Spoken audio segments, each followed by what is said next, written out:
Queridos hermanos, es un placer saludarles una vez más en el estudio de la lección de la escuela sabática. Estamos muy agradecidos con Dios porque Él nos ha regalado la vida y la oportunidad de compartir con ustedes un estudio más de estas lecciones tan interesantes y tan importantes para nuestra vida. Hoy estarán compartiendo los comentarios vuestro servidor Luis Argueta y tenemos también como invitado a nuestro hermano Giovanni Martínez. Bienvenido, hermano. Muchas gracias, hermano Luis. Gracias por la invitación y por formar parte de este estudio. Esperamos sea de bendición para nuestra vida y para todos los hermanos que también han de compartirla con nosotros. Así es. Vamos a iniciar, queridos amigos, orando a nuestro Dios para que sea Él quien nos acompañe y nos dirija en los pensamientos relacionados con esta lección. Oremos. Padre bendito que moras en el alto cielo, gracias te damos en este momento por la vida. Gracias porque tu Espíritu Santo siempre nos motiva y nos guía a estudiar tu palabra. Oramos que en estos momentos nos ayudes a tener conceptos claros en relación a la lección que vamos a estudiar, que pueda ser en principal motivo algo que nos motive a seguir adelante, a reconocer tus promesas y también a reconocer las condiciones para que ellas puedan cumplirse en nuestras vidas. Bendice a cada uno de mis hermanos y amigos que apartan el tiempo para estudiar con nosotros esta lección y que tu Espíritu Santo siempre nos acompañe y nos dirija. Todo lo pedimos en el nombre de Jesús. Amén.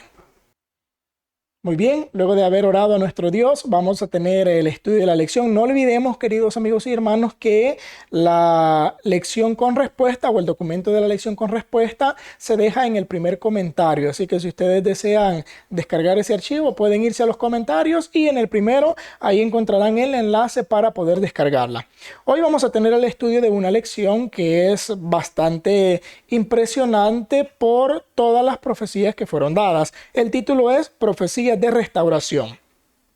Hay una introducción que está basada en el libro de Jeremías 31:12 y también en el libro Profetas y Reyes, la página número 300. La leo y dice lo siguiente: Sin embargo, en medio de la ruina general en que iba cayendo rápidamente la nación, se le permitió a menudo a Jeremías mirar más allá de las escenas angustiadoras del presente y contemplar las gloriosas perspectivas que ofrecía el futuro, cuando el pueblo de Dios sería redimido de la tierra del enemigo y trasplantado de nuevo a Sión. Previó el tiempo en que el Señor renovaría su pacto con ellos y dijo: su alma será como huerto de riego, ni nunca más tendrán dolor. Vamos a tener ahora lo que son las preguntas. Ya tenemos la base general a través de la introducción de cómo Dios dio promesas basadas en profecías para que el pueblo tuviera ese ánimo de seguir adelante. Dice la primera pregunta, hermano Giovanni: liberación y restauración. ¿Cómo describe el profeta Jeremías la liberación y restauración del pueblo de Israel? Muy bien. Bueno, nosotros acá vemos como, en primer lugar, cómo la gracia y la misericordia de Dios siempre se ha demostrado a pesar de las ingratitudes, de las rebeliones y del mal comportamiento de su pueblo. Nosotros vemos cómo es que Dios siempre ha tenido misericordia de su pueblo. Acá nosotros escuchábamos en el párrafo de introducción, en medio de esa ruina y de esa decadencia que el pueblo venía de una manera general, porque ya no solamente era parte del pueblo o la mitad del pueblo, sino que ya era una decadencia general, una ruina de toda una nación, de todo un pueblo. Pero cuando Dios demuestra su gracia y demuestra su amor, nosotros vemos que, como dice acá la pregunta y el subtítulo, hay liberación, hay restauración. Y muchas veces, queridos hermanos, también es necesaria estas experiencias en nuestra vida. Necesitamos nosotros ser liberados y ser restaurados también en nuestra vida. ¿Por qué? Porque quizás de una manera general, en cada uno de nosotros como individuos, quizás también estamos decayendo. No solo en el ámbito espiritual, sino también en el ámbito físico, en el ámbito emocional, sentimental. También estamos en una decadencia donde el mundo nos está absorbiendo tanto y nosotros necesitamos liberación también, necesitamos restauración en nuestra vida. ¿Y cómo describe el profeta Jeremías la liberación? Bueno, lo describe como una muestra de amor y como una muestra de misericordia de parte de Dios. ¿Por qué? Porque Él les promete, y dice en el libro de Jeremías capítulo 30, versículo número 3, haré volver a los cautivos de mi pueblo Israel y Judá, ha dicho Jehová, y los traeré a la tierra que di a sus padres, y la disfrutarán. El pueblo estaba decayendo, el pueblo estaba en ruinas, pero Dios recuerda las promesas que había hecho a los antepasados. Y por amor a Él mismo, como lo dice en un texto de sus Sagradas Escrituras, Él demostró su gracia y demostró su amor y les promete en este momento a su pueblo, en la época de Jeremías, liberación y restauración. No porque el pueblo quizás se lo mereciera, sino por la gracia y por la misericordia grande e infinita que es de nuestro Dios, es que Él les promete al pueblo liberación y restauración como muestra de su amor y de su misericordia. Así es, hermano Giovanni, y es bien realzable la parte en la que Dios le promete esto al pueblo como un acto de amor, pero también en ese acto de amor iba la parte en la que ellos tenían que pagar o sufrir las consecuencias de lo que ellos mismos habían hecho. Hay una parte en la Biblia que dice que Dios al que ama, Castiga. a ese castiga. Y la parte del versículo final nos dice, destruiré a todas las naciones entre las cuales te esparcí, pero a ti no te destruiré, sino que te castigaré con justicia. De ninguna manera te dejaré sin castigo. O sea, el pueblo, aunque estaba recibiendo la promesa de su liberación y restauración, debía comprender que antes debía afrontar las consecuencias de lo que ellos mismos habían sembrado. Así que concluimos. ¿Cómo describe el profeta Jeremías la liberación y restauración del pueblo de Israel?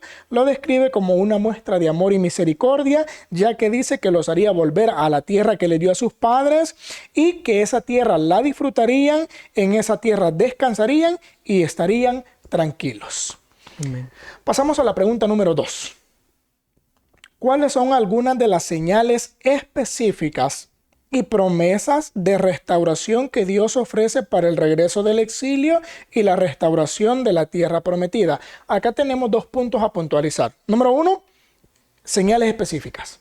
Número 2, las promesas que iban acompañadas de esas señales específicas que demarcaban la restauración y el regreso del exilio. Iban a haber unas señales para que ellos pudieran notar cuándo regresarían del exilio. De acuerdo a la narración de Jeremías capítulo 30, versículos 16 al 18 y capítulo 32 del versículo 37 al 41, nos hacen una lista de señales y una lista de promesas también que se les hicieron. Vamos a empezar con las señales. Las señales, en primer lugar, era que los enemigos de ellos serían consumidos. Era la primera señal que ellos verían, lo dice Jeremías, pero serán consumidos todos los que te consumen. En pocas palabras, ellos iban a ver la ruina y la destrucción de la nación que los había oprimido. Como señal primera era justamente la destrucción de aquella nación que a ellos los habría destruido. O sea, hermano Giovanni, ellos no iban a entender la parte quizás en ese momento porque Babilonia todavía no los había destruido a ellos. La señal era, la nación que a ustedes lo destruía, que iba a ser Babilonia en su momento, ella será destruida. Si no pasaba eso, todavía no había llegado el tiempo de su liberación o de su restauración. Era la primera señal que se le dio. La segunda señal es que ellos mismos iban a ser sanados. O sea, ellos debían sanar no enfocando en su mayor parte el área física, sino el área espiritual. Recordemos que todos estos males que estaban profetizados contra el pueblo eran por su mala manera de vivir, por su pecado, por su alejamiento de Dios. Y antes de que ellos fueran restaurados, ellos debían ser sanados de ellos, debían comprender la condición en la que estaba, ser sanados y tomar la decisión también ellos voluntariamente de volver. Y la tercera señal que menciona es que la ciudad sería reedificada. Es lo que menciona la parte del versículo número 18 de Jeremías 30, cómo la ciudad debía ser edificada sobre su colina. O sea, quiere decir, el pueblo no iba a volver completamente hasta que la ciudad fuera restaurada. Recordemos que ya se les había mencionado que toda esa ciudad iba a quedar en ruinas. Entonces, una de las señales de que se acercaba su liberación completa era la restauración de la ciudad. También menciona como cuarta señal que el templo sería asentado según su forma. O sea, todas estas eran señales para que ellos comprendieran el momento en el que ellos iban a ser restaurados. Dios, hermano Giovanni, es bien curioso, porque es rara la ocasión en la que Él dice va a pasar esto y queda una fecha. O sea, sí han habido ocasiones en las que Dios ha dicho tantos días pasará esto y esto, pero en ocasiones de profecías, de restauración y liberación, siempre solo ha dejado señales. Y aquí a ellos les dejó, no la fecha en la que iba a pasar, les dejó señales. Cómo ellos iban a poder comprender que pronto iban a ser liberados. Y ahora pasamos a la lista ya no de las señales específicas, sino de las promesas, ya cuando esa restauración fuera hecha. Una de las primeras promesas, ya lo dice el capítulo número 32, el versículo número 38 dice que serán por pueblo y yo seré a ellos por Dios. Una de las promesas es que ellos volverían a ser reconocidos como pueblo de Dios. Una característica, hermano Giovanni, que solo la sostenían por descendencia, pero ya no por obediencia. Entonces Dios les estaba queriendo decir, tienen que volver a ser mi pueblo, y ellos debían poner de su parte. La segunda promesa era, les daré un corazón y un camino. La parte del verso de abajo lo menciona también, cómo Dios quería dirigir su vida, y era una promesa que les estaba dando. Como tercera promesa, les prometió también que tendrían bien ellos y sus hijos. Cuarta promesa, haría con ellos un pacto eterno. Quinta promesa, pondría su temor en el corazón de ellos. Entonces, hermanos, esas son las promesas que están destacadas en esta parte del versículo, y todas eran promesas maravillosas. Claro, antes debían cumplir los requisitos. Así que, hermanos, concluimos con la pregunta, ¿cuáles fueron algunas de las señales específicas? Las señales, dijimos, los enemigos serían consumidos, ellos serían sanados, la ciudad sería reedificada y el templo sería asentado según su forma.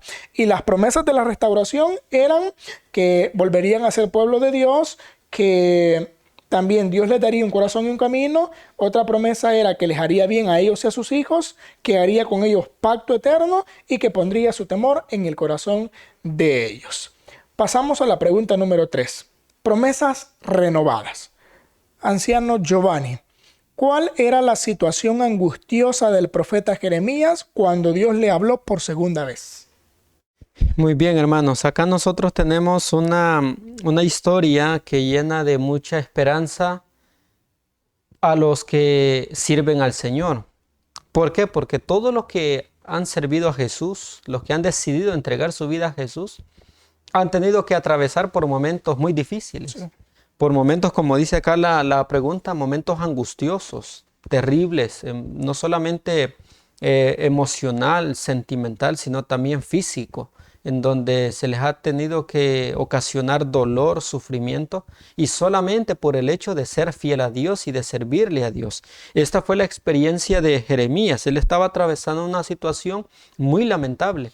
Una situación en donde a él se le había ocasionado tanto dolor y tanto sufrimiento, como lo dice Jeremías 33 del 1. Vino palabra de Jehová a Jeremías la segunda vez, estando él aún preso en el patio de la cárcel. Hemos estudiado en las lecciones anteriores a dónde es que pusieron a Jeremías y qué es lo que habían hecho con Jeremías.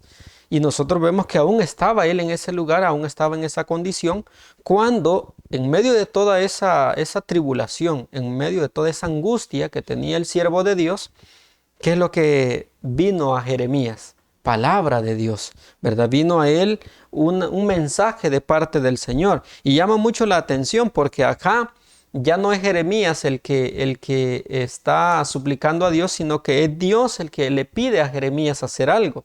Y en Jeremías 33:3 dice, Jehová hace un hombre, clama a mí y yo te responderé y te enseñaré cosas grandes y ocultas que tú no conoces. Es Dios el que pide a sus siervos en medio de la tribulación, en medio de la angustia. ¿Qué es lo que nos recuerda el Señor? Que clamemos a Él, que confiemos en Él. Y esto es lo que se le dice a Jeremías: clama a mí y yo te responderé. Esa seguridad que da Dios y esa confianza que Él espera ver en nosotros hacia Él. Y es lo que Jeremías también necesitaba en ese momento. Dice la nota que cuando él fue llamado a beber la copa de la tribulación y la tristeza, y cuando en su sufrimiento se sentía tentado a decir, pereció mi alma y mi esperanza en Jehová. Es en ese momento cuando quizás nosotros sentimos, hermanos, que ya no podemos más, que ya no aguantamos más tanta prueba, tanta dificultad, tanto quizás oprobio por servir al Señor que muchas veces nos acarreamos. Es ahí cuando el Señor dice, clama a mí y yo te responderé. Así como Jeremías, quizás no hemos pasado nosotros un momento de angustia, un momento de dolor y de sufrimiento, pero quizás sí hemos pasado tribulaciones, sí hemos pasado problemas y dificultades, hemos padecido dolor y sufrimiento, no en el grado de Jeremías, pero en esos momentos difíciles que nos toca afrontar en la vida, recordemos las palabras de Dios hacia Jeremías. Clama a mí y yo te responderé. Es esa misma promesa y esa misma petición la que Dios nos hace a nosotros. Esa era la situación de Jeremías. Era una situación de mucho dolor, de mucho sufrimiento, pero fue precisamente en esos momentos cuando Dios le dejó escuchar y le recordó que Él estaba siempre dispuesto a ayudarle. Así es, hermano Giovanni, y esa es la certeza de todo hijo de Dios, que a pesar de las dificultades, Dios ahí está. Algo que siempre hemos repetido, hermano Giovanni, creo que todas las personas se lo decimos, el hecho de servir a Dios no quiere decir que no vamos a tener problemas. Vamos a tener dificultades, pero ahí está la promesa. En medio de esas dificultades podemos clamar a Dios y Él dice, yo te responderé. Tenemos esa seguridad. Así que, ¿cuál era la situación angustiosa del profeta Jeremías cuando Dios le habló? La situación emocionalmente era de tristeza y físicamente era de tribulación, ya que estaba mencionada la narración, preso en el patio de la cárcel. Pregunta número 4. ¿Cómo confirma Dios la promesa renovada y la venida del Mesías prometido? ¿Quién restaurará todas las cosas que el pecado ha arruinado, incluyendo el retorno de Judá e Israel de su cautiverio? ¿Cómo lo confirma Dios? Es bien curioso que Dios, por lo general, siempre que ha dado mensajes, ha sido bien directo y ha sido una sola vez. Dios lo dice directo y el pueblo debía escucharlo, pero en este caso, para hacer ver cómo Dios restauraría o renovaría, Dios confirma, repitiendo la misma frase 2 veces. En el versículo de Jeremías, capítulo 33, versículo 14 al 16, hay una frase que se repite. Lo leo y dice, he aquí vienen días, dice Jehová. Esa frase, he aquí vienen días. En el versículo número 15 vuelve a repetir, en aquellos días, en aquel tiempo. Y en el versículo número 16 vuelve a decir, en aquellos días. O sea, Dios está repitiendo para que quede muy claro que sí llegaría un día en el que el pueblo de Dios le pasarían cosas que tanto iban a anhelar. En ese momento todavía eran profecías, va a pasar esto, va a pasar lo otro, esto va a acontecer, pero en su momento iban a anhelar ser librados, ser renovados, ser restaurados, y Dios les estaba ahora confirmando que sí iba a pasar. En la primera ocasión, vienen días, dijo Jehová, en que confirmaré la buena palabra. O sea, Dios estaba diciendo, mi palabra sí se va a cumplir. En la segunda parte, en aquellos días, en aquel tiempo, haré brotar de David un renuevo de justicia. Estaba haciendo una promesa de restauración a través del Mesías. Y en la tercera parte que mencionó, en aquellos días, él dijo, Judá será salvo, y Jerusalén habitará segura, y se llamarán Jehová justicia nuestra. O sea, Dios estaba dando 3 puntos que le daban a conocer al pueblo su restauración. Por eso dice la pregunta, ¿cómo confirma Dios la promesa renovada y la venida del Mesías? Pues lo confirma repitiendo que sí iban a llegar esos días en los que iba a acontecer la promesa del Mesías. Cuando habla de haré brotar a David un renuevo de justicia, habla de la venida del Mesías. Ese Mesías traería una libertad, tal vez, hermano Giovanni, una libertad diferente a la que ellos iban a anhelar, porque ellos iban a anhelar la libertad física, ser librados de la nación opresora. Pero el Mesías no solo los libraría del cautiverio de una nación, sino que traería libertad espiritual, los libraría de aquellas cadenas que el pecado presenta en la vida de las personas. Así que concluimos. ¿Cómo confirma Dios la promesa renovada y la venida del Mesías prometido, quien restaurará todas las cosas que el pecado ha arruinado, incluyendo el retorno de Judá e Israel en su cautiverio? Lo confirma repitiendo la frase en 3 ocasiones seguidas y dando a conocer las promesas que estaban para el pueblo. Lección de fidelidad. Hermano Giovanni, pregunta número 5. ¿Cómo demuestra la familia de los recabitas su fidelidad a través de su obediencia a los mandamientos de su padre Jonadab? Bueno, queridos hermanos, acá nosotros vemos que siempre ha existido a lo largo de la historia y en medio del pueblo de Dios siempre ha habido un pequeño remanente o un pequeño grupo que sí ha obedecido al Señor fielmente, como lo dice la pregunta, esa fidelidad que siempre se ha mantenido hacia Dios, quizás no por la gran mayoría o no por una cantidad de personas grande, sino que siempre ha sido un grupo pequeño, por lo menos en esta ocasión. Por ejemplo, en esta ocasión se nos presenta una familia, ¿verdad? Por eso dice, ¿cómo demuestra la familia? Porque es una familia de los recabitas y esa fidelidad hacia Dios, obedeciendo los mandamientos que se les habían inculcado a ellos. Entonces, ¿cómo demuestra esa fidelidad? Cumpliendo y practicando fielmente todas aquellas instrucciones que su padre le había dado y demostrando así al pueblo en general que sí se puede obedecer y servir a Dios en medio de una situación de idolatría, de apostasía y de rebelión, porque así se encontraba el pueblo. Pero había una familia fiel a Dios. Había una familia que había sido instruida en los mandamientos de Dios y no solamente habían recibido el conocimiento para tenerlo, para tener el conocimiento, sino para cumplirlo, sino para practicarlo. ¿Y qué nos demuestra esto a nosotros, queridos hermanos? Que también muchos de nosotros hemos sido instruidos en los mandamientos de Dios. Hemos sido enseñados en los principios bíblicos, pero muchas veces solo recibimos la enseñanza, recibimos el conocimiento, pero no lo practicamos y no lo cumplimos. ¿Y qué es lo que demuestra una fidelidad? La obediencia a los principios que cada uno de nosotros hemos sido enseñados y hemos sido instruidos. Así es que si queremos ser fiel a Dios y queremos demostrarle nuestra fidelidad a Dios, ¿cómo lo vamos a hacer? Obedeciendo los mandamientos del Señor. Y no solamente los mandamientos, sino cada enseñanza, cada instrucción de la palabra de Dios que hayamos recibido, tenemos que practicar y tenemos que cumplir. Porque esa lección de fidelidad de esta familia demostraba a todo el pueblo en general que sí se podía cumplir los mandamientos, que sí se podían obedecer. Muchas veces la gente, el enemigo, inculca en la gente que no se puede cumplir, que nadie puede cumplir, pero esta familia demostró que lo que habían recibido y todo aquello que se les había enseñado era para que lo cumplieran y para que lo practicaran. Y al cumplirlo, ellos demostraban ser fiel a Dios. Amén. Muy bien, concluimos. ¿Cómo demuestra la familia de los recabitas su fidelidad a través de su obediencia a los mandamientos de su padre Jonadab? Bueno, lo demostraron cumpliendo y practicando todo lo que les había dicho su padre. Pasamos a la pregunta número 6. ¿Qué prometió Dios a los recabitas por su fidelidad y obediencia? Aquí encontramos, hermanos, cómo Dios recompensa a aquel que le es fiel. Cómo Dios trae promesas también para aquellos que cumplen. Aquí a los recabitas no les prometió que no iban a pasar la dificultad. En ningún momento Dios les dijo, todos los demás se van a ir cautivos y ustedes no. No les dijo eso Dios. Sí van a pasar dificultades, lo que hemos venido mencionando. El servir a Dios no quiere decir que no vamos a tener dificultades. Quiere decir que en medio de las dificultades Dios estará a nuestro lado.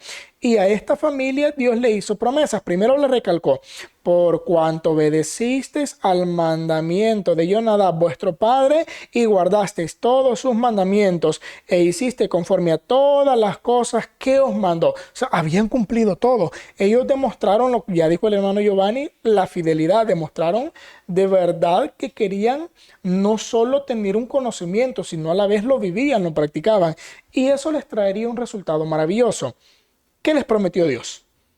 Dice la parte del versículo número 19 de Jeremías 35, la parte final, no faltará de Jonadab, hijo de Recab, un varón que esté en mi presencia todos los días. ¿Por qué es significativa esta promesa? Recordemos, hermano Giovanni, que habían familias enteras a las que Dios les había dicho, luego del cautiverio, tanto ustedes como toda su descendencia van a morir. Recordamos una lección de las anteriores que mencionaba un personaje llamado Pasur, no sé si lo recuerda. Sí. A él se le dijo, tú vas a ver cómo toda tu descendencia va a morir en aquella tierra extranjera y luego vas a morir tú. Si en pocas palabras se le dijo, toda tu descendencia va a desaparecer. Y fue una consecuencia, pero a esta familia se le dijo lo contrario. Muchas otras familias, casas enteras iban a desaparecer en el exilio, pero a la familia de los recabitas, por haber sido fiel a Dios, por haber cumplido los mandatos que se les habían enseñado, a ellos se les prometió la permanencia, se les prometió que su descendencia no terminaría, y mayor aún, se les prometió que delante de Dios o en presencia de Dios siempre estaría uno de su familia. Siempre uno de esta descendencia, hermanos, iba a tener un puesto destacable en cuanto al ministerio de Dios, en cuanto a la dirección. Muchos de ellos, si leemos en la historia, hermano Giovanni, ellos tuvieron puestos tal vez que no se mencionan tanto en la Biblia, pero tuvieron puestos que dirigieron al pueblo, puestos en los que ellos tomaban decisiones. Dios los recompensó de esa manera. La parte de la nota también nos confirma la parte de Jeremías y nos termina diciendo: Dios enseñó así a su pueblo que la fidelidad y la obediencia reflejarían bendición sobre Judá. O sea, todavía Dios le estaba dando una lección al pueblo. Ellos, por haber hecho esto, yo los voy a bendecir. Dios, pienso, hermano Giovanni, que quería que ellos imitaran esto. Por eso Dios estaba diciendo, esto les voy a dar, esto les voy a dar como bendición a ellos, en consecuencia o en bendición de todo lo bueno que han hecho. Y era algo que debía ser copiado. Ahora, hermanos, concluimos.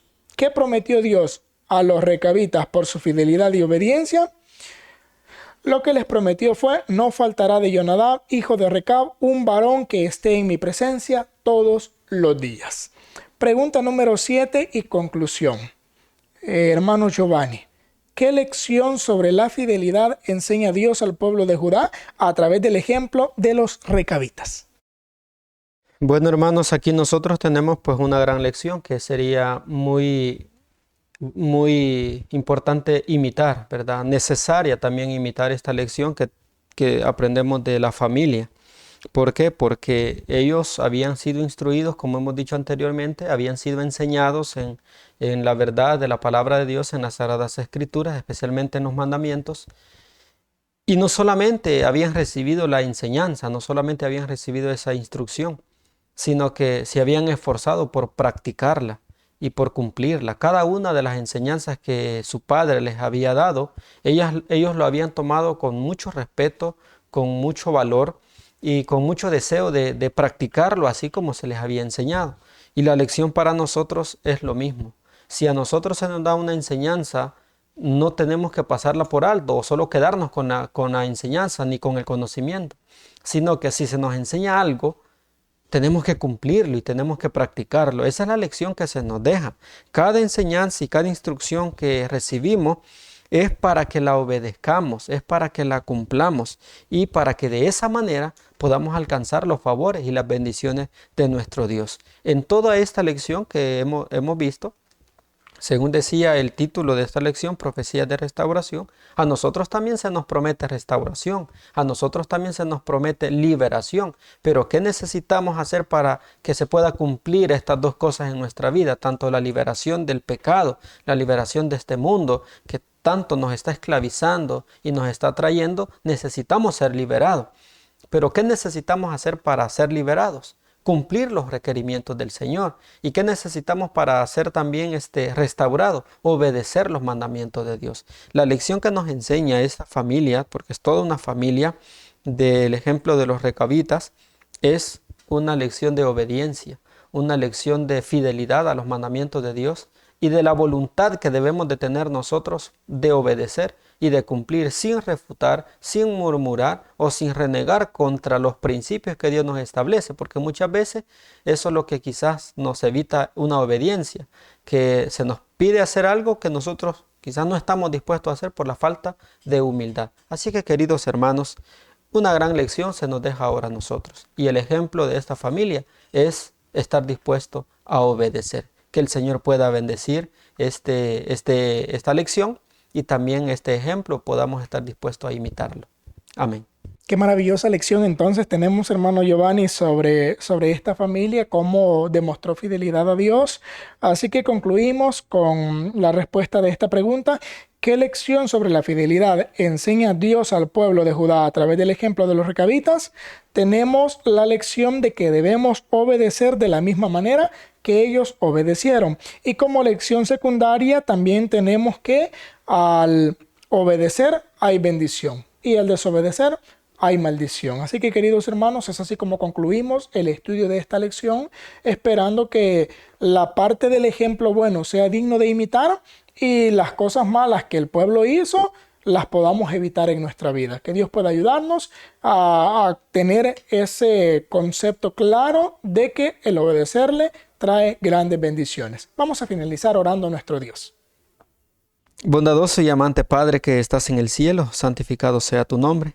En esta hora, Señor, queremos darte gracias una vez más porque nos concedes esta oportunidad de poder compartir esta lección. Gracias por ayudarnos a entenderla, a poder comprenderla. Pedimos que puedas ayudar a tu pueblo también a poder entender cada enseñanza que nos impartes cada sábado y en cada lección. Permite que de buena voluntad podamos estar dispuestos no solamente a recibir la enseñanza, sino también al poder practicarla, como lo hizo esta familia.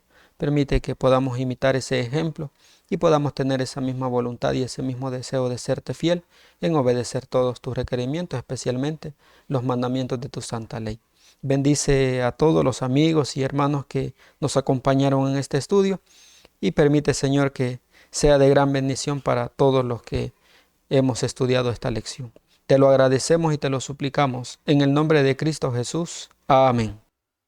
Es así como concluimos el estudio de esta lección, agradeciéndoles por vuestra presencia y también deseándoles grandes bendiciones. Se despide vuestro servidor Luis Argueta y también se despide nuestro hermano y anciano de iglesia Giovanni Martínez.